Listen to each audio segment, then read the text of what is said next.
Bonjour mes chers élèves, j'espère que vous allez bien.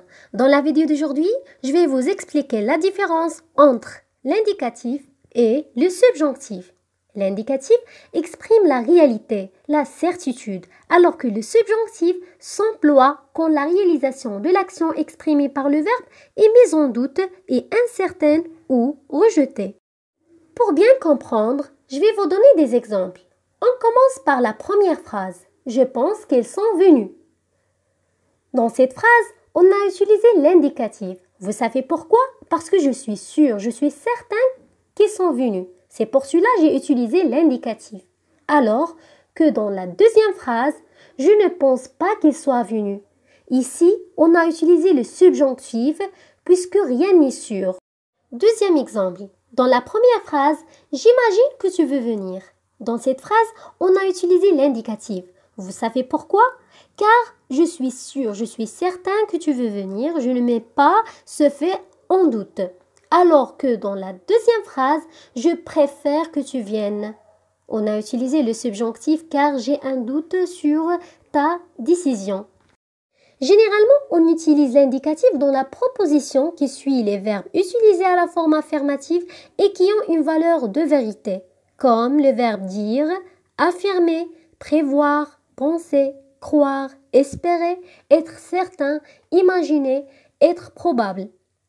Et on emploie le subjonctif dans la proposition qui suit les verbes qui ont une valeur de vérité incertaine, comme le verbe vouloir, ordonner, dire, quand il a une valeur d'ordre, défendre, etc.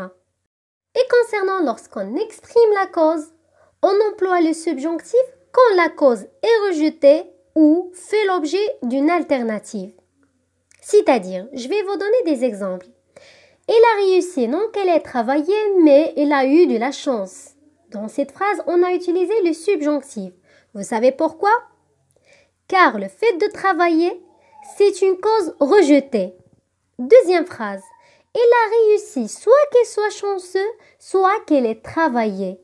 Dans cette phrase, on a le choix entre deux causes. Donc, on utilise le subjonctif d'alternative. Sinon, concernant d'autres expressions qu'on peut utiliser pour exprimer la cause, on utilise l'indicatif.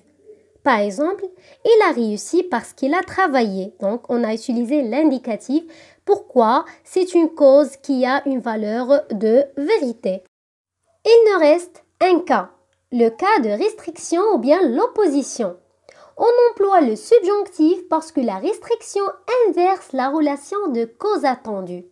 Par exemple, bien que Sarah soit venue, je suis sortie. Dans cette phrase, la venue de Sarah aurait dû me faire rester. Donc, le décalage entre ce qui est attendu et ce qui se passe entraîne l'emploi du subjonctif.